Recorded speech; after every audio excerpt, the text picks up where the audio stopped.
ರಾಮಣ್ಣ ಎಂಬ ರೈತ ತನ್ನ ಜಮೀನಿನಲ್ಲಿ ಬೆವರು ಸುರಿಸಿ ಜೀವನ ಸಾಗಿಸುತ್ತಿದ್ದ. ಆತನ ಜೀವನ ಶಿಸ್ತುಬದ್ಧವಾಗಿತ್ತು. ಪ್ರತಿ ವರ್ಷವೂ ಅವನು ತನ್ನ ದೂರದ ಊರಿನ ಕುಲದೇವರ ದರ್ಶನಕ್ಕೆ ತಪ್ಪದೆ ಹೋಗಿ ಬರುತ್ತಿದ್ದ. ಒಂದು ವರ್ಷ ಅದೇ ಪದ್ಧತಿಯಂತೆ ರಾಮಣ್ಣ ಬೆಳಗಿನ ಜಾವವೇ ಪಯಣಕ್ಕೆ ಸಿದ್ಧನಾದ. ದಾರಿಗೆ ಬೇಕಾದ ಊಟದ ಬುತ್ತಿಯನ್ನು ಕಟ್ಟಿಕೊಂಡು ದೇವರ ನಾಮವನ್ನು ಸ್ಮರಿಸುತ್ತಾ ಹೊರಟ. ದಾರಿ ದೂರವಿತ್ತು. ನಡೆದು ನಡೆದು ಸೂರ್ಯ ಮುಳುಗಿ ಎಲ್ಲೆಡೆ ಇರುಳಿನ ಕತ್ತಲು ಆವರಿಸಿತು.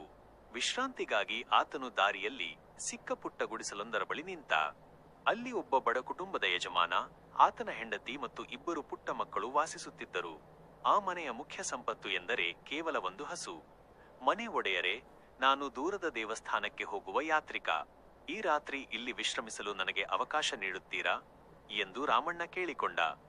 ಆ ಮನೆಯ ಯಜಮಾನನ ಮನಸ್ಸು ವಿಶಾಲವಾಗಿತ್ತು.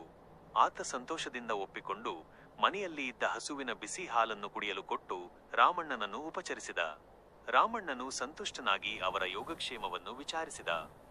ಕಣ್ಣುಗಳಲ್ಲಿ ದುಃಖವನ್ನು ತುಂಬಿಕೊಂಡು ಆ ಬಡ ಯಜಮಾನ ಹೇಳಿದ, ನಮ್ಮದು ಕಡು ಬಡತನದ ಸಂಸಾರ. ನಮ್ಮ ಬಳಿ ಇರುವುದು ಈ ಒಂದೇ ಒಂದು ಹಸು. ಇದರ ಹಾಲು ಕರೆದು ಮಾರಿ ಬರುವ ಅಲ್ಪ ಹಣದಿಂದಲೇ ನಮ್ಮ ಬದುಕು ಸಾಗುತ್ತಿದೆ. ಈ ಹಸು ಇಲ್ಲದಿದ್ದರೆ ನಮ್ಮ ಜೀವನವನ್ನು ಊಹಿಸಿಕೊಳ್ಳಲು ಸಾಧ್ಯವಿಲ್ಲ. ರಾಮಣ್ಣನು ಅವರ ಸರಳತೆಗೆ ಮನಸೋತು. ಚಿಂತಿಸಬೇಡಿ, ನಾನು ನನ್ನ ಮನೆ ದೇವರ ದರ್ಶನಕ್ಕೆ ಹೋಗುತ್ತಿದ್ದೇನೆ. ನಿಮ್ಮ ಕುಟುಂಬದ ಒಳಿತಿಗಾಗಿ ನಾನು ದೇವರಲ್ಲಿ ವಿಶೇಷವಾಗಿ ಪ್ರಾರ್ಥಿಸುತ್ತೇನೆ ಎಂದು ಹೇಳಿ ಮಲಗಿದ. ಬೆಳಿಗ್ಗೆ ಬೇಗನೆ ಎದ್ದು ಯಾರಿಗೂ ತೊಂದರೆ ಕೊಡದೆ ರಾಮಣ್ಣ ತನ್ನ ಪ್ರಯಾಣ ಮುಂದುವರೆಸಿ ಅಂತಿಮವಾಗಿ ದೇವಸ್ಥಾನವನ್ನು ತಲುಪಿದ. ಅಲ್ಲಿ ಆತನಿಗೆ ಒಬ್ಬ ಜ್ಞಾನಿ ಸಂತರು ಸಿಕ್ಕರು. ರಾಮಣ್ಣನು ಆ ಸಂತರಿಗೆ ತಾನು ದಾರಿಯಲ್ಲಿ ಕಂಡ ಬಡ ಕುಟುಂಬದ ಕಥೆಯನ್ನು ಹೇಳಿ, ಅವರಿಗೆ ನಾನು ಸಹಾಯ ಮಾಡಲೇಬೇಕು ಎಂದು ಮನಸ್ಸು ಹೇಳುತ್ತಿದೆ. ನಾನು ಅವರಿಗೆ ಯಾವ ರೀತಿ ಒಳಿತನ್ನು ಮಾಡಲಿ ಎಂದು ಕೇಳಿದ. ಎಲ್ಲವನ್ನೂ ಆಲಿಸಿದ ಸಂತರು ಸ್ವಲ್ಪವೂ ಯೋಚಿಸದೆ ಒಂದು ಅಚ್ಚರಿಯ ಸಲಹೆಯನ್ನು ನೀಡಿದರು. ನೀನು ಅವರಿಗೆ ಒಳ್ಳೆಯದನ್ನು ಮಾಡಬೇಕೆಂದರೆ ಅವರು ನಂಬಿಕೊಂಡಿರುವ ಆ ಹಸುವನ್ನು ಸಾಯಿಸಿಬಿಡು. ಈ ಮಾತು ರಾಮಣ್ಣನಿಗೆ ಆಘಾತ ನೀಡಿತು. ಆದರೆ ಸಂತರು ಸಾಮಾನ್ಯ ಮನುಷ್ಯರಲ್ಲ, ಅವರ ಮಾತಿನಲ್ಲಿ ಗೂಢಾರ್ಥವಿರಬಹುದು ಎಂದು ನಂಬಿ ರಾಮಣ್ಣನು ಯಾರಿಗೂ ತಿಳಿಯದಂತೆ ಹಿಂದಿರುಗಿ ಬಂದು ಆ ಗುಡಿಸಲಿನಲ್ಲಿದ್ದ ಹಸುವನ್ನು ಸದ್ದಿಲ್ಲದೆ ಸಾಯಿಸಿ ತನ್ನ ಊರಿನ ಕಡೆಗೆ ಹೊರಟು ಹೋದ. ಈ ಘಟನೆಯ ನಂತರ ರಾಮಣ್ಣನಿಗೆ ತೀವ್ರವಾದ ಪಶ್ಚಾತ್ತಾಪ ಮತ್ತು ದುಃಖ ಕಾಡಿತು. ಅಂದಿನಿಂದ ಆತನು ತನ್ನ ಕುಲದೇವರ ದೇವಸ್ಥಾನದ ಕಡೆಗೆ ಮುಖವನ್ನೇ ಮಾಡಲಿಲ್ಲ. ಹೀಗೆ 5 ವರ್ಷಗಳು ಕಳೆದು ಹೋದವು. 5 ವರ್ಷಗಳ ನಂತರ ಮತ್ತೆ ದೇವಸ್ಥಾನಕ್ಕೆ ಹೋಗಲೇಬೇಕೆಂಬ ಹಂಬಲದಿಂದ ರಾಮಣ್ಣನು ಸಿದ್ಧನಾದ. ದಾರಿಯಲ್ಲಿ ಆ ಬಡ ಕುಟುಂಬದ ನೆನಪು ಕಾಡಿತು.